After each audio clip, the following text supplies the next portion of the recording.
Hi friends, ನಮಸ್ತೆ. Welcome to my channel. ಇವತ್ತು ಬದನೆಕಾಯಿ ಮಸಾಲ ಗ್ರೇವಿ ಮಾಡಿ ಗೀ ರೈಸ್ ಮಾಡ್ತೀನಿ. ಹಂಗೆ ಒಂದು ಸಣ್ಣ ಕತೆ ಹೇಳ್ತೀನಿ. ಒಂದು ದೊಡ್ಡ ಕಾಡಲ್ಲಿ 2 ನರಿಗಳಿದ್ವಂತೆ. ಆ ಕಾಡಲ್ಲಿ ಒಂದು ದೊಡ್ಡ ನದಿ ಇತ್ತಂತೆ. ಆ ನದಿ ಸುತ್ತ ಮೊಸಳೆಗಳು ಜಾಸ್ತಿ ಇದ್ವಂತೆ. ಆವಾಗ ಒಂದಿನ ನರಿಗೆ ಎಲ್ಲೂ ಆಹಾರ ಸಿಕ್ಲಿಲ್ವಂತೆ. ಅವಾಗ ಏನು ಮಾಡ್ತಂತೆ, ಒಂದಕ್ಕೊಂದು ಮಾತಾಡಿಕೊಂಡು ನಡಿ ಆ ನದಿ ಹತ್ರ ಹೋಗಿ ಏನಾದರೂ ಮೀನು ಸಿಗುತ್ತೇನೋ ತಿನ್ಕೊಂಡು ಬಂದ್ಬಿಡೋಣ ಅಂತ. ಅಯ್ಯೋ, ಅಲ್ಲಿ ಸುತ್ತ ಮೊಸಳೆಗಳು ಇರುತ್ತೆ ಅಂದರೆ ಹೆಂಗನ ಉಪಾಯ ಮಾಡಿ ನಾವು ತಿನ್ಕೊಂಡು ತಪ್ಪಿಸ್ಕೊಂಬಂದ್ಬಿಡೋಣ, ಬಾ ಇವತ್ತು ಜೀವನ ಕಳೀಲಿ ಅಂತೇಳ್ಬಿಟ್ಟು ಆ ನದಿ ಹತ್ರಕ್ಕೆ ಹೋದ್ರಂತೆ.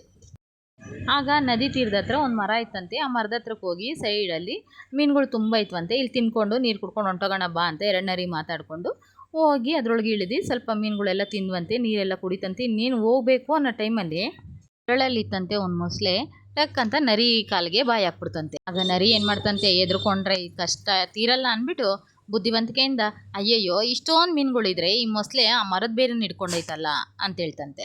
ಈಗ ಮೊಸಳೆ ಬುದ್ಧಿ ಗೊತ್ತಲ್ವಾ, ಏನು ಸಿಕ್ಕಿದ್ರೆ ಅದು ಬಾಯಿ ಅಂತ ತೊಗೊಂಡಿರುತ್ತಲ್ವಾ. ಅಯ್ಯಯ್ಯೋ ನಾನು ಮರದ ಬೇರೆಗೆ ಬಾಯಿ ಹಾಕಿದ್ದೀನ, ಹಂಗಾದ್ರೆ ಇದು ಕತ್ತಿಗೆ ಬಾಯಿ ಹಾಕ್ತೀನಿ ಅಂತ ಓಪನ್ ಮಾಡ್ತಂತೆ ಮತ್ತೆ ಬಾಯಿ. ಅವಾಗ ಅಲ್ಲಿದ್ದ ನರಿಗಳು ತನ್ನ ಕಾಲಿಗೆ ಬುದ್ಧಿ ಹೇಳ್ಕೊಂಡು ತಿರುಗಿ ನೋಡ್ದಂಗೆ ಓಡೋಗ್ಬಿಟ್ವಂತೆ. ಫ್ರೆಂಡ್ಸ್, ಈ ಕತೆ ನೀತಿ ಏನಂದರೆ, ಫ್ರೆಂಡ್ಸ್, ಈ ಥರ ಮೊಸಳೆ ಅಂತ ಜನ ನಮ್ಮ ಸುತ್ತಲೂ ಇರ್ತಾರೆ. ಅವರಿಂದ ನಮಗೆ ಕಷ್ಟಗಳು ಬಂದಾಗ ಏನು ಮಾಡಬೇಕಂದ್ರೆ, ನಾವು ಅವ್ರ ಹತ್ರ ಹೋರಾಡಬಾರ್ದು, ಜಗಳ ಮಾಡಬಾರ್ದು. ನಾವೇನಾದರೂ ಒಂದು ಸಣ್ಣ ಉಪಾಯ ಮಾಡಿ ಅವರಿಂದ ದೂರ ಆಗಿಬಿಡ್ಬೇಕು.